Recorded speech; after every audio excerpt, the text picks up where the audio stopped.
જય શ્રી કૃષ્ણ. જય હો, મંગલમય હો. આજે મહાન આચાર્યની જયંતિ છે. હા, આજે શંકરાચાર્ય જયંતિ. જેઓએ જીવનમાં આચરી બતાવ્યું. આજના કહેવાતા આચાર્યો માત્ર વિચાર્ય કહેવાય.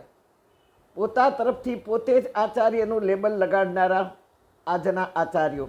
પ્રાતસ્મરણીય ડોંગરે મહારાજ પૂજ્ય પાંડુરંગ દાદાના વિચારોને પોતાના નામે છપાવી ક્રેડિટ લેનારાઓનો કોઈ પાર નથી. શંકરાચાર્ય મા ભવાનીના પરમ ભક્ત, માતાજીનો મહિમા ગાનાર એ આચાર્ય એમના જેવા કોઈ થયા નથી, થવાના પણ નથી. મા ભવાનીને સાક્ષાત પ્રગટ કર્યા, જે ગૌરી કુંડના નામે યાત્રાધામ બન્યું.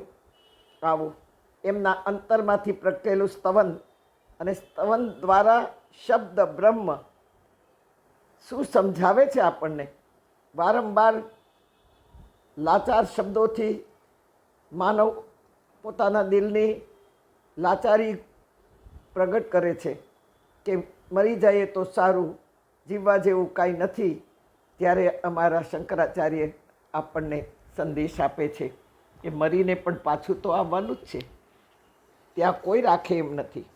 તેથી શંકરાચાર્ય જે કહ્યું છે, ન મોક્ષસ્યાકાંક્ષા ભવ વિભવાંચા પિચન મે, ન વિજ્ઞાનાપેક્ષા શશિમુખી સુખેચ્છા પિચન પુનઃ, અતત સ્વસંયાચે જનની જનનૈયા તુ મમ વૈ મૃડાની રુદ્રાણી શિવ શિવ ભવાની તિજપત. માં, મને મોક્ષ નહીં જોઈએ. માં, હું પાછો તારા ખોળે રમવા આવું, મને નવું જીવન આપજે. ન મોક્ષસ્યાકાંક્ષા, મને મોક્ષની અપેક્ષા નથી. આમે ઉપર જઈને પાછું તો આવવાનું જ છે માં, પણ હું પાછો આવીને ફરી તારા ગુણાનુવાદ ગાઉં. આજે હું પણ પ્રભુ પાસે માગું છું. મોક્ષ એટલે મર્યા પછી મળે તે નહીં, જીવતા જ મોક્ષનો ક્ષય થાય એને મોક્ષ કહેવાય. બાકી તો ઘણા ઉપર ગયા.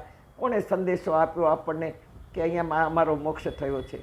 આજનો દિવસ હું પણ પ્રભુ પાસે માગું છું. માં, હે ભવાની, હે મારા ઈષ્ટદેવ, આપે મને ઘણું જ લાંબુ આયુષ્ય આપ્યું.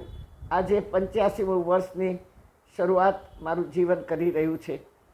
આજ સુધી શારીરિક સ્વાસ્થ્ય મળ્યું છે મને, માનસિક શાંતિ, આર્થિક સગવડો સુવિધાઓ સાથે આપે મને જીવાડી છે. પ્રભુ, મને ચાહનારા વિશ્વના ખૂણે ખૂણે વસેલા મારા દૈવી પરિવારના સભ્યો, ભગવદીઓ, હું આપની શુભેચ્છા ચાહું છું.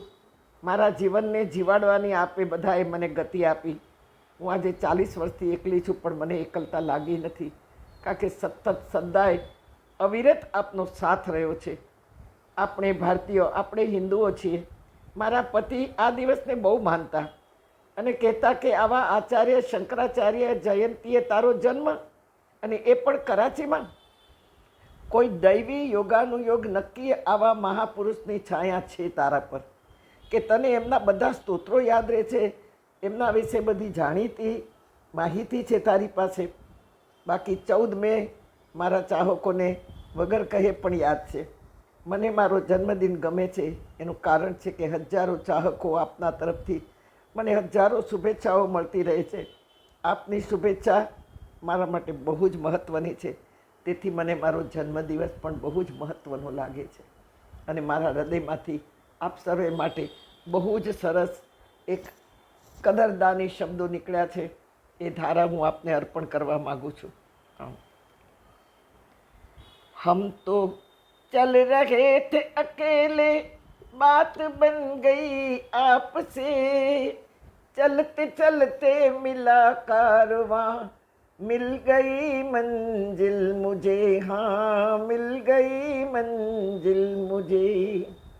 यूं तो मिलते थे हजारों, कहीं बिछड़ गए राह में, बन रहे हम तुम अभी तक प्यार की इस डोर से, हाँ प्यार की इस डोर से. चलते चलते मिला कारवां, मिल गई मंजिल मुझे, हाँ मिल गई मंजिल मुझे.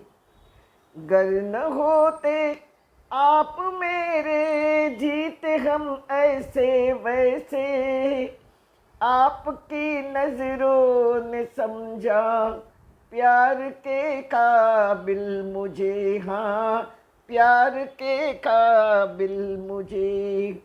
चलते चलते मिला कारवां, मिल गई मंजिल मुझे।